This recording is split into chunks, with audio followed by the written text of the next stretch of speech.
Welcome back. My name is Mr. Lau, and today we're going to be doing a brief introduction to brand new judges on how to judge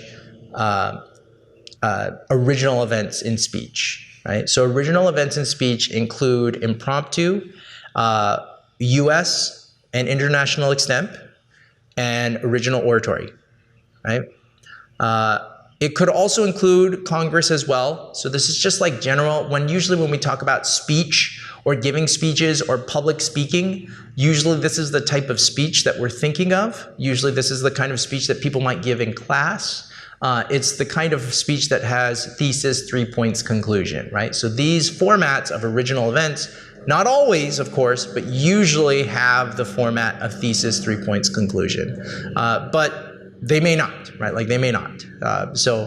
This is just a brief introduction for brand new judges. So if you're an experienced judge, this video is probably not for you. But if you are a judge where you know nothing about debate and you just need like, oh, I know nothing about speech, I know nothing about original events, and hopefully this will be helpful to you.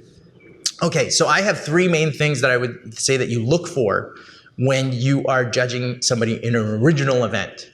The first thing that you're going to look for, of course, in public speaking is their public speaking skills, their presentation skills, right?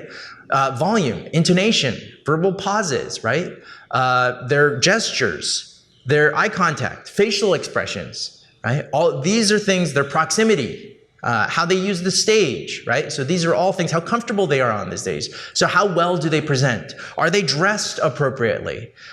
Do they look at you and make eye contact? So these are all things when it comes to presentation, you could judge somebody on. And you can write, and so primarily when I'm trying to help new judges, I want to help them write comments on it. One of the comments that you can write was, you had really good presentation skills. You were really clear. I loved how you looked at me when you talked. I loved how you were so confident in the way that you talked, right? I love the, so these are comments that you can give to the contestant, is you can tell them that their presentation was good or their presentation was bad, right? Like you can tell them what they can fix, what they can do better. So if you give them comments, either what they did well so that they can keep doing it, or what they did poorly so that they can fix, good, very, very good comments. Comments that you want to avoid when you're judging speech. Avoid comments that just say, you were great, you were terrible, right? One of the jokes that my speech team often has is good job, 6, because there's 6 places usually and 6 is last. And when a judge, that's the absolute worst ballot that you could write for a student, is to say good job and then rank them last. Because they it teaches them nothing, tells them nothing, and it's one of the worst things, worst kind of ballots that they can receive. The only thing worse is a blank ballot. That's the only thing worse. You want to give them a good ballot, tell them what you liked, tell them what you didn't like, right? What was clear, what wasn't clear, right? All right. Second thing that you could that you look for when you're judging speech is organization.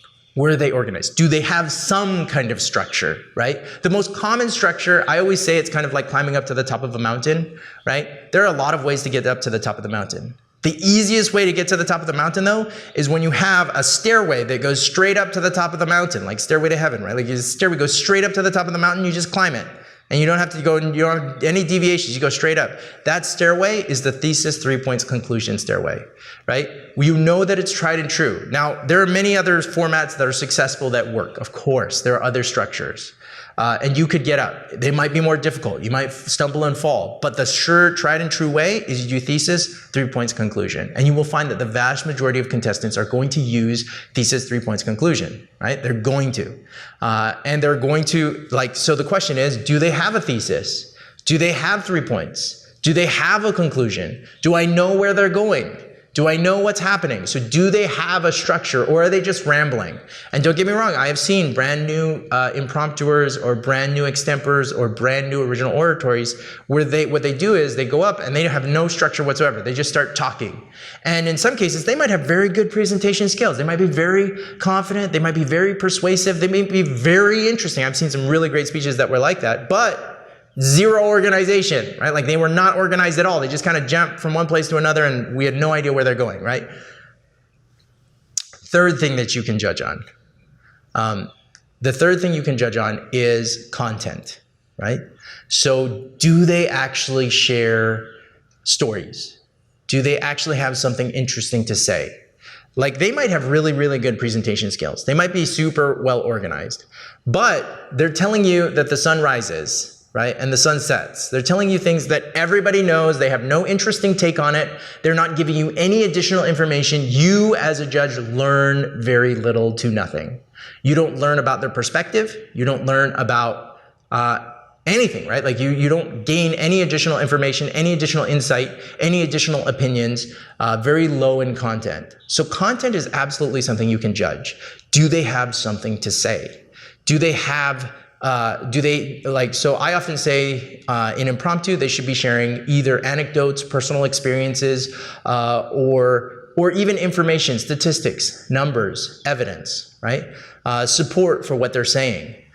There's so many, like, content is absolutely something that you can judge on. However, you might be a little bit more lenient when it comes to impromptu because you know they only have 5 minutes to prepare. So of course, I'm much more lenient on an impromptuer on content than I am on presentation and organization. But in the case of extemp, where they have half an hour to prep, I might be a little bit more strict when it comes to content versus the other two. And then of course, in original oratory, where they have fully pre-written and memorized their 10-minute speech before they even get into the round, I have much greater expectations on the content of that speech than the other two categories, because they have spent time preparing. They've written it out. They've memorized it. They should have more content. They should have more stories. They should have more information. They should be able to expound on their 3 points significantly more. Their conclusion should relate back to their beginning and should be much more interesting. It should be much more prepared, right? So, just to recap, how you would judge speech. 3 main things you can look for: presentation, organization, and content. Now, I know on the ballots there's a rubric and it has a whole bunch of list of other things, and you can follow the rubric. Go ahead, do that. But I like to simplify, exactly like I was saying, I like to simplify most things down to 3 things because it's the tried and true method, right?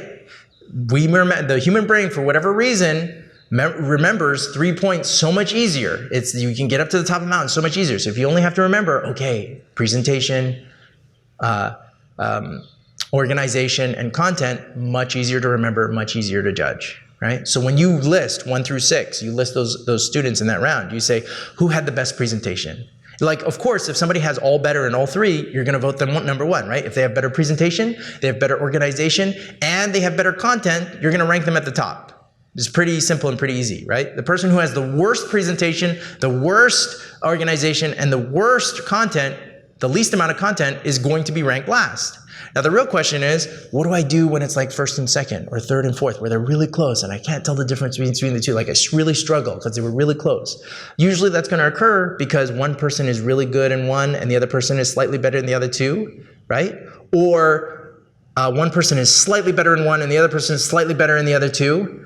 If that occurs, you can now ask yourself, hey, this person was slightly better than the other two, I can vote for that side. Or you might say, no, this is more important, so I'm going to vote for that side instead. So when making those decisions, if you can evaluate in your head, here's my criteria, here's my 3 things, who's better in which of those, you might have an easier time. Now, I have seen cases, and it happens probably more frequently than not, where there's 2 students who are exactly like, they're equal level in skill and everything, but one student is wearing nicer clothes, right? They have better presentation. And I've seen judges, now I'm not saying you should judge this way, but you can, where I've seen judges say, you win because you were so similar in so many ways, like it was almost exactly the same, except they gave a better presentation slightly. And that's why I put them as a 5 instead of a 6, and put you as a 6 instead of a 5, right? Like, that occurs, that happens, right? Judges sometimes have to split hairs because people are so close in those skills, they have to decide. But if you know, hey, these are the things I'm judging on, that's something that you can do. So this was just a brief introduction on how to judge original events, right? There's so much more nuanced things and so many more skills that you could do, but this is just a really brief explanation for brand new judges so that you don't go in completely blind.